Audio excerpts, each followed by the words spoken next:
flexible enforcement now for going on 6 months. Began on January 26th of 2009, and CBP was nice enough to give us a grace period as far as enforcement was concerned. So during flexible enforcement, there will be no fines or penalties assessed if you don't follow your ISF or if you make a mistake in doing it.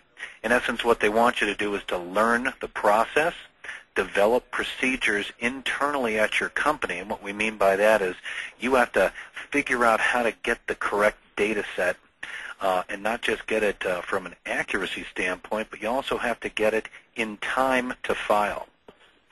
And what the regulations state is that we need to file this 24 hours prior to the loading of the vessel. So we can certainly consult to you and let you know some of the things that we see when a customer gets started up and you're putting that data set together. Historically, getting that bill of lading on time has been a challenge. And what we found is, if you have a conversation with that forwarder or shipper, have a conversation with your manufacturer, and of course, given a couple of weeks, you're going to be able to get those policies and procedures in line. We've seen it time and time again, and we're here to help you do that.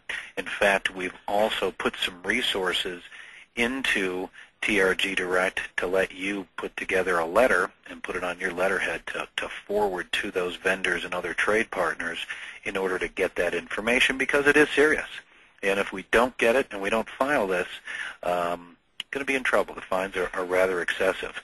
Now, the good news is that we have had extensive conversations with Customs, and in fact, most recently, we had a conference call with Rich DiNucci, and Mike Laden, who is also senior partner on the TRG Direct team, was actually able to sit down with Rich last week and go over some of the concerns that we see from our customer base, as well as get some insight from Rich on how the progress is going out there and some of the things we should be thinking about. So I'm going to kick it over to Mike Laden for just a minute to give us an overview on that conversation and help us better understand what CBP is thinking about at this time. So Mike, I'm going to give it to you for now. Okay, thanks. And I will be very brief, but very quickly, CBP is doing a series, in fact, there's one today in Baltimore, of public outreach sessions on ISF. And I attended the one in Boston last week, or I guess it was the week before that, but no matter. I attended that one, and a couple of things. First, there's a little over 2 million ISFs that have been filed. CBP, at both sessions held in Boston, reiterated their position that their deadline of this January 2010 is real, and barring any unusual activity perhaps at the Supreme Court level or any unusual act of Congress, it's going to stand. They will not consider an extension as some in the trade had hoped. And he reinforced the fact, have no illusion, if you ever thought this was going to go away, it's not. So if you're waiting for that to occur, that's simply not going to happen. From a status perspective, basically 99%, I believe it's a very large number, of the world's largest maritime companies belong to the World Shipping Council. And they've done a very good job through their membership of communicating, and most major ocean carriers now have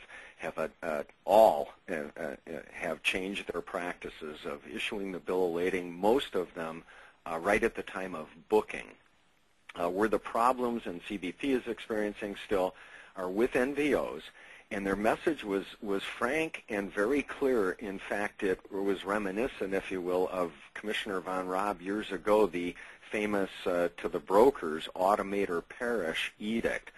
The problems lie today with a small, nondescript NVOs in remote countries in some cases that are not automated.